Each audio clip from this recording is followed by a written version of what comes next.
آپ ایک senior educationist بھی ہیں، ظاہر ایک لمبا عرصہ ہو گیا آپ پڑھا رہے ہیں ڈفرینٹ اداروں میں، سندھ سے آپ کا تعلق ہے۔ آپ نے یونیفارم سلیبس کی بات کی، آپ کو لگتا ہے کہ سندھ کے وڈیرے کا بچہ بھی وہ سلیبس پڑھے گا جو وہاں پہ مزارے کا بچہ پڑھے گا؟ یہ پریکٹیکل لگتا ہے؟ دیکھیں، کریکولم تمام ریجنز میں ایک جیسا ایک کانٹیکس میں نہیں ہو سکتا، لیکن کچھ سبجیکٹس ایسے ہیں جو کہ سندھ والا بچے کو بھی پڑھنا چاہیے، پنجاب کے بچوں کو پڑھنا چاہیے، خیبر پختونخوا بھی پڑھنا چاہیے، بلوچستان کو، اسلام آباد کو، جی بی گلگت بلتستان کو، ایچ اے کو بھی پڑھنا چاہیے۔ فرض کریں کیمسٹری میں، کیا سندھ کے لیے کیمسٹری تو تبدیل نہیں ہو سکتی نا، رائٹ، فزکس تو نہیں چینج ہو سکتی نا، میتھمیٹکس تو چینج نہیں ہے نا۔ کچھ جغرافی کے کورسز ہوں گے، کچھ لوکل کلچر کے کچھ ہوتے ہیں، کچھ ہسٹری کے کورسز ہوتے ہیں، اس طرح کے کورسز تو چینج ہو سکتے ہیں، لیکن جو کامن کورسز ہیں، 4 5 6 کورسز ایسے ہیں وہ، اور میرا خیال ہے کہ یہ سارے صوبوں نے آئی بی سی سی کے پلیٹ فارم میں تقریباً سارے صوبوں نے اس کو مان لیا ہے کہ کچھ کورسز ایسے ہیں جو کہ تمام بچوں کو وہی پڑھنے چاہیے، اور اس پہ کام ہو رہا ہے، اور تقریباً میرا خیال ہے کہ کچھ صوبوں نے اس کو نوٹیفائی بھی کر لیا ہے۔ آپ ایک فرق ختم کرنے کی بات کر رہے ہیں، ایلیٹ کلاس کا اور ایک لوور مڈل کلاس کا فرق، جس میں ہم سمجھتے ہیں کہ ہم خود بھی گورنمنٹ اسکول سے پڑھے، ٹاٹ پر بیٹھ کر پڑھنا پڑا سم ٹائمز، دوسری class H S N college کی ہے، دوسری کلاس ایل جی ایس کی ہے، دوسری کلاس لمس کی ہے۔ آپ کو لگتا ہے کہ جس طرح ہم یونیفارم سلیبس کی بات کر رہے ہیں یہ پریکٹیکل ہے؟ یہ میرا دوبارہ سے وہی سوال ہے، کیونکہ ہم یہ سمجھتے ہیں کہ یہ کہنا تو بڑا آسان ہے کہ مختلف حکومتیں آتی رہیں، اس حوالے سے دعوے کرتی رہیں، نعرے لگاتی رہیں، وعدے کرتی رہیں اور کوششیں بھی کرتی رہیں، بہرحال یہ ممکن نہ ہو سکا۔ اے لیولز والا بچہ انٹرمیڈیٹ کے برابر کیا ہو سکتا ہے؟ او لیولز والا بچہ کہ میٹرک کے برابر ہو سکتا ہے؟ اگر نہیں ہو سکتا تو اس میں کوئی چیلنجز تو ہوں گے، جو اتنا ٹائم لگ گیا، 70 سال ہو گئے کوشش کرتے ہوئے، بات کرتے ہوئے، نعرے لگاتے ہوئے، قسمیں کھاتے ہوئے، کیوں نہیں ہو سکا؟ دیکھیں، ہمارے پاس 2 3 سسٹمز ہیں، ایک مدارس کا سسٹم ہے، ایک ہمارے پاس پرائیویٹ کا ہے، ایک پبلک کا ہے۔ پرائیویٹ میں بھی 2 طرح کے سسٹم ہیں، آپ خود جانتے ہیں سسٹم کو، میں ریپیٹ نہیں کرتا اس کو۔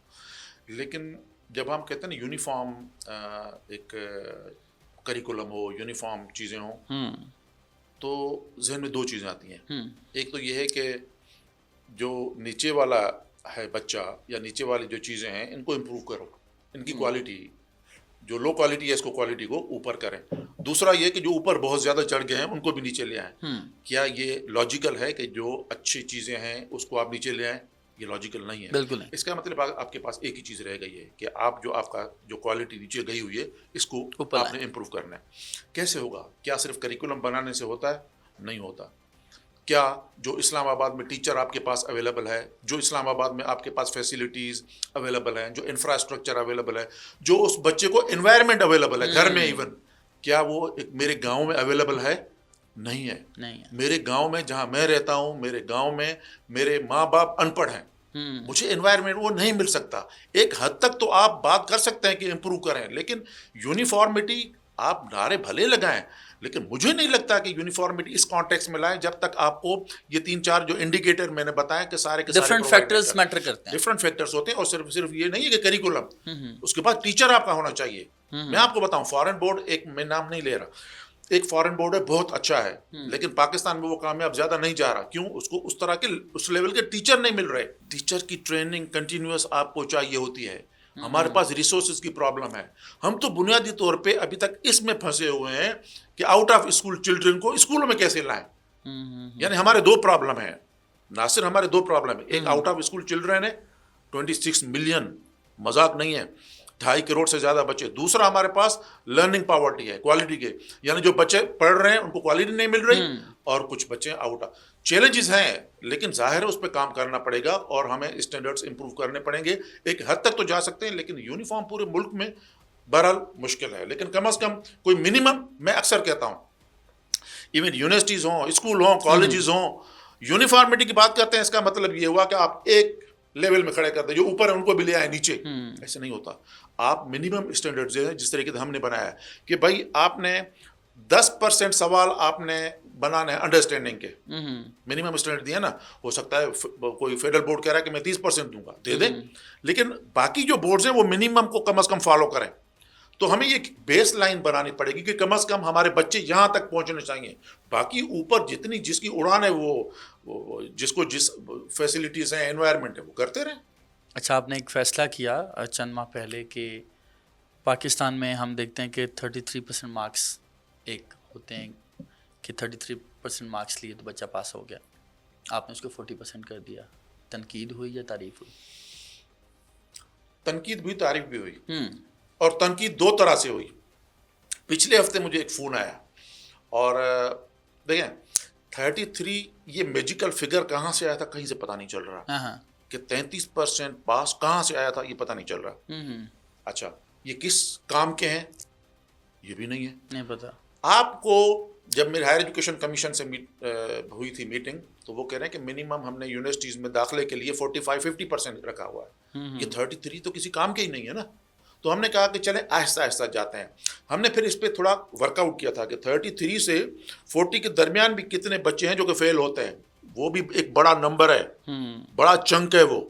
اس لیے ہم نے کہا تھا کہ پہلے سال ہم گریس نمبر دے کے کچھ بچوں کو نکالنے کی کوشش کریں گے، اس کے بعد آہستہ آہستہ جب تک ہم یوز ہو جائیں گے.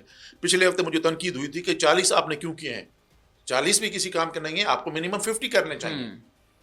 آپ کو MBBS کے داخلے کے لیے جو ہے وہ 60% ہے. یونیورسٹی انجینئرنگ یونیورسٹیز زیادہ آپ سے مانگ رہی ہیں، لیکن ظاہر ہے ایک سسٹم 60-70 سال سے چل رہا تھا تو ہم 40% کو بہرحال اوور آل لوگوں نے اس کو اپریشیٹ کیا ہے، اور ہم چاہ رہے ہیں کہ 1-2 سال یہ چلے، اس کے بعد ہو سکتا ہے کہ 50 کی طرح ہم لے جائیں اس کو. اچھا، کتنی مشکلات کا سامنا آپ ریفارمز ڈفرینٹ کر رہے ہیں؟ جیسے میں گریڈنگ کے حوالے سے بات کروں، اپنے گریڈنگ کا ایک نیا نظام متعارف کروایا. انٹرنل فیکٹرز تو ہوتے ہیں، ایکسٹرنل فیکٹرز بھی ہوتے ہیں. کتنی اپریسیشن ملتی ہے؟ جس طرح آپ نے وانی صاحب کا ذکر کیا، کچھ سینئرز تو اپریشیٹ کر رہے ہوتے ہیں، ناقدین بھی میں نے دیکھا ہے کہ کچھ ہوتے ہیں. کتنی مشکلات ہیں؟ مشکلات ہیں، لیکن ظاہر ہے پھر آپ اس کو اس طریقے سے پھر مینیج کرتے ہیں. دیکھیں اس وقت جو امپلیمنٹیشن میں ہمارے ساتھ پرابلم ہے نا، وہ یہ ہے کہ ہم جب بیٹھ کے یہاں پلان بنا لیتے ہیں، حالانکہ تمام بورڈز میرے ساتھ بیٹھتے ہیں، لیکن کچھ چیزیں تو ایسی ہیں جو کہ بورڈز جا کے اپنے BOG سے اپروو کروا لیتے ہیں، لیکن کچھ میں آپ کو پروونشل گورنمنٹس کو اعتماد میں لینا پڑتا ہے. یہ گریڈنگ اب ہماری ابھی تک امپلیمنٹ نہیں ہوتی. This is what my question is کہ مشکلات کیا ہیں؟ ابھی 2025 میں اب ہم گریڈنگ پھر آگے لے کے جا رہے ہیں 26 کی طرف. کیوں؟ کیونکہ 2 صوبوں نے کیا ہے، 2 صوبوں نے ابھی تک نہیں کیا. جب نہیں کیا تو اس کا مطلب ہے کہ پھر پرابلم ہوگی. تو اس لیے ہم ان کو ریکویسٹ بھی کر رہے ہیں، وہ ہم پرسنل بھی جا رہے ہیں، ہم جو ہے وہ اپنے منسٹری کے ذریعے بھی جا رہے ہیں، لابنگ بھی کر رہے ہیں ڈفرینٹ طریقے سے. ہم یہ ان کو بتانے کی کوشش کر رہے ہیں کہ اگر اصلاح نہیں لائیں گے تو آپ کا بچہ سفر کرے گا، پیچھے رہ جائے گا، پیچھے بچہ رہ جائے گا. اس لیے جو ہے پھر وہ، لیکن ظاہر ہے کچھ بیوروکریٹک ایشوز بھی ہوتے ہیں، آہستہ آہستہ یا ان کو سمجھنے کے لیے ٹائم چاہیے ہوتا ہے.